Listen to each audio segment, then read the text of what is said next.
আজি বনাম লোকেল মাংসৰ জোল। এয়া লোকেল মাংসবোৰ ভালদৰে কুটি বাছি ধুই ৰেডি কৰি লৈ লৈছোঁ। আনফালে আকৌ পিঁয়াজবোৰ কাটি আলু কাটি একেলগে ৰেডি কৰি লৈছোঁ।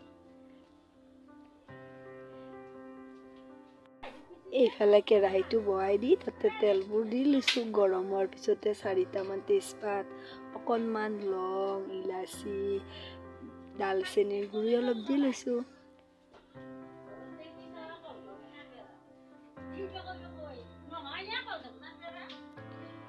অকণমান ভাজা হোৱাৰ পিছতে ইয়াতে দি লৈছোঁ কাটি থোৱা পিঁয়াজখিনি।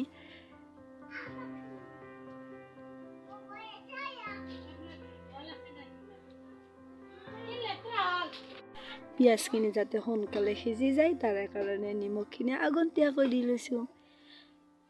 নিমখখিনি দিয়াৰ পিছত পিঁয়াজখিনি ভালদৰে ভাজি লৈছোঁ।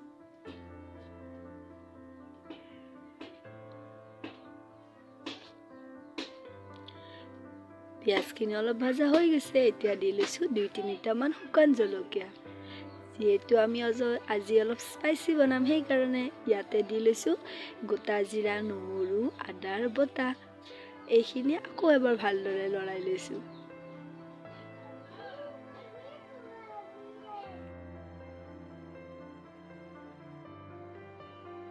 আজি মই লোকেল মাংসৰ জোলখিনি জুইশালতে বনাইছোঁ। জুইশালত বনাই খালে কেনেকুৱা টেষ্ট খোৱাবোৰেহে বুজি পায়। আপোনালোকেও যদি জুইশালত বনোৱা তৰকাৰী খায় কমেণ্ট কৰি জনাবাচোন কেনেকুৱা লাগে।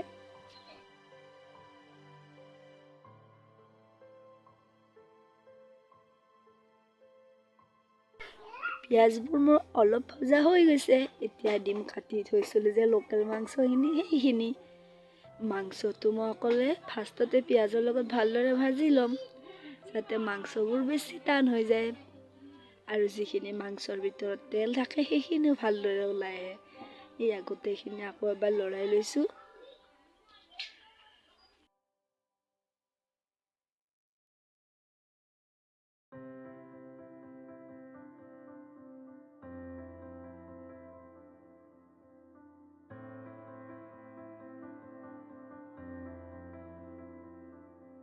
মাংস মোৰ আধা ভজা হৈ গৈছে। এই দেখিছে দেখোন মাংসৰ পৰা যে তেলবোৰ কি ধুনীয়াকৈ ওলাই আহিছে। যিহেতু মোৰ মাংসবোৰ ভজা হৈ গৈছে এতিয়া দি দিম ইয়াতে হালধিৰ গুড়ি, জলকীয়াৰ গুড়ি, মিট মছলাৰ গুড়ি, ধনিয়াৰ গুড়ি একেলগে। এইখিনি দিয়াৰ পিছত আকৌ মই মাংসখিনি ভালদৰে ভাজি লৈছোঁ।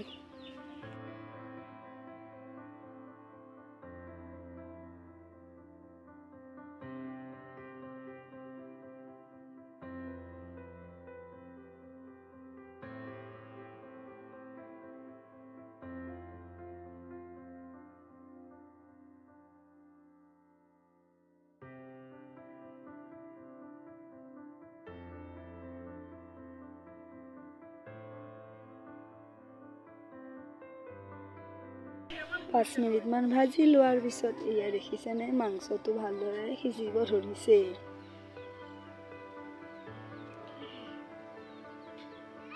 এতিয়া ইয়াত দিম আমি আলুখিনি দি মই আকৌ এবাৰ ভালদৰে গোটেইখিনি ভাজি লৈছোঁ।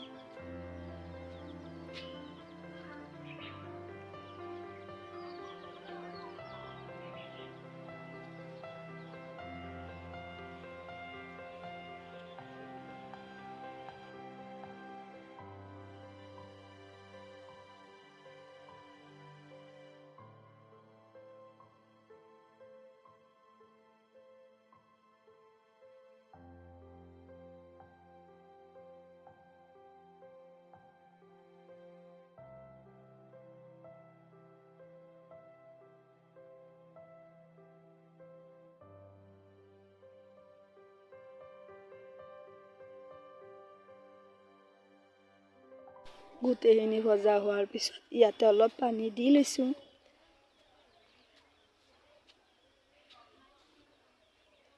আৰু অলপ বেছিকৈ পানী দি ভালদৰে গোটেইখিনি উতলিব দিম।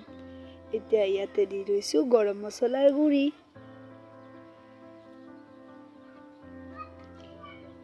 আৰু এনেকৈ আজি মোৰ লোকেল মাংসৰ জোল ৰেডি। দেখিছেনে কি ধুনীয়া কালাৰো আহিছে।